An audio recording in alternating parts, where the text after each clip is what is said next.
Hey, what up anyone is watching? This is View with Ice, the channel for anime and TV show related content, and this is part 4 of the best showcases of power in One Piece. I'm gonna kick this video off with one of the 3 calamities, Zack the Drought. What's so impressive about this scene isn't the fact that Zunisa hit Zack, it is the fact that he was able to survive an attack by what can only be described as a literal island. Him being a fishman also played a role in why he survived the attack, but you can't take away anything from how powerful and how durable he is, because being hit by something that big would kill any normal character. He really is deserving of that 1 billion berry bounty. Water 7 and his lobby are 2 of the finest arcs in One Piece, and it gave us a lot of incredible moments. Sanji vs Zabara doesn't get talked a lot in power videos like this, but I'm gonna mention it anyway because he was the 3rd strongest CP9 member and a very formidable opponent. He also had the 6 powers and he was a devil fruit user. The combination of these abilities made him a very dangerous enemy, but Sanji really stood out here by defeating him without too much hassle. This fight was also the birth of his now signature move. This isn't explosive and over the top as some of the things Zoro and Luffy has done, but it is one of my favorite moments in the anime. I know when we talk about showcases of power, Whoso is not the character that comes to mind first, second, or even third, but he has had some impressive moments in the story and I feel it is stupid to ignore them. And here we have his best moment as he made one of the biggest saves in the Dressrosa arc by knocking out Sugar before she could transform Law and Luffy into toys. Usopp knocking Sugar out the first time was a coincidence, but he used that coincidence as his ammunition and proceeded to do a nearly impossible snipe. He also managed to unlock his observation haki during this time, and this helped him to make the shot. A lot of people dislike Usopp because he isn't as strong as the other guys in the crew, but moments like these just prove how valuable he really is to the Straw Hat Pirates.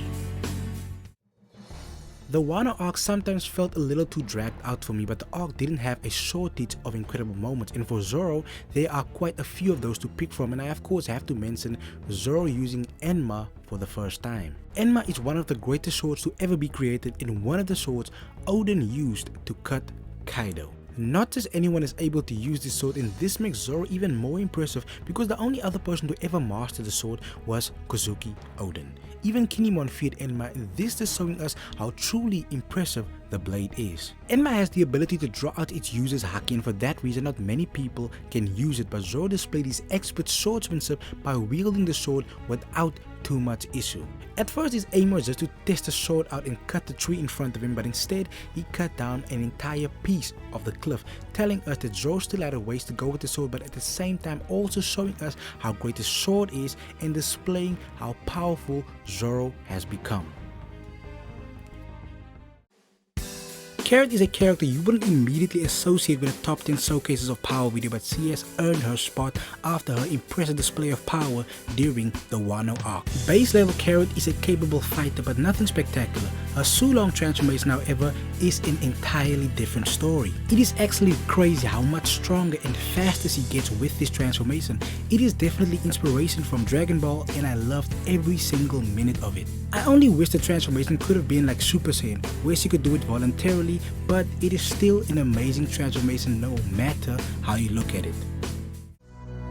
In the video before this I talked about Luffy going gear 4th, and I left out the part where he defeats Dorothy because the transformation in the first round of this fight is a flex on its own, and the end of this fight is an entirely different showcase of power. Why this moment is so great is because Doflamingo was pulling out all the stops, and the thing that really gets me is that he was using his Devil Fruit ability in its awakened form and still couldn't defeat Gear 4th Bounce Man, King Kong Gun. The final attack, it almost looked like something out of Dragon Ball, Luffy punching Doflamingo so hard, destroying an entire town in the process. I know Luffy doesn't kill, but the first time that I watched this I thought he killed Doffy because it looked devastating, and to show his glasses finally broken was the perfect touch to the ending of this fight. I feel when it comes to displays of power and upgrades, Sanji often gets left out. The focus is mostly on Luffy and Zoro, and I was so happy when the Straw Hat Cook finally got a major power upgrade during the Wano arc. Sanji was of course reluctant to use it at first because he despises his family, but the moment he put the raid suit on, page 1 absolutely stood no chance. I of course firmly believe that even without the suit, Sanji would have been able to defeat the ancient Zoan user, but him using the suit was just to speed up the process. This was a quick, mostly one-sided fight. I think it was more of a way for the author to just show off Sanji's new abilities and tell the fans that he hasn't forgot about the character. That's just the way I see it, but I was just really happy to see a power upgrade in one of my favorite characters. In every single showcase of power video, it seems that Zoro has to make one or even more than one appearance because he is just a never-ending source of incredible moments. Earlier in the video, I talked about Zoro not yet mastering Enma but showing us how incredible of a swordsman he is with his display of the blade. And here we have Zoro against the King of the Beasts once again, showing us exactly why he is the right-hand man to the future Pirate King, displaying his incredible swordsmanship by doing something that only one person before was able to do, and that is cutting Kaido. He was obviously not able to defeat Kaido, but this here was an impressive feat nonetheless. Out of all the fights Luffy has ever had, I consider this his best fight. He has had a lot of flashier over-the-top battles, but this is number one in my mind. I would go as far as to say that this is the best fight in One Piece. When CP9 first revealed themselves, they easily disposed of Luffy and Zoro, but after Luffy evolved and got gear 2nd and 3rd in his arsenal, he was a different beast altogether. Lucci was still clearly the stronger one in this fight, but Luffy's drive and determination took him to his limit and he managed to defeat the government agent with the ultimate Jet Gatling. I love this fight so much because Luffy put his everything in this battle, so much so that he couldn't even move himself after finally defeating Lucci, just showing us the lengths the Straw Hat Captain will go to for his Nakama.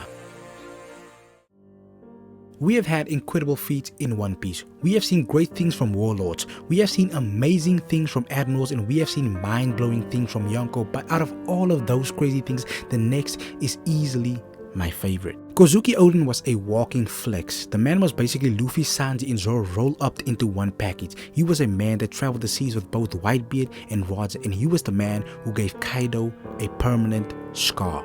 But this is most certainly his best moment out of all the incredible things that he has achieved, standing in a boiling pot of oil while at the same time holding his retainers above his head for an entire hour. Kozuki Odin is the definition of living up and even surpassing the hype.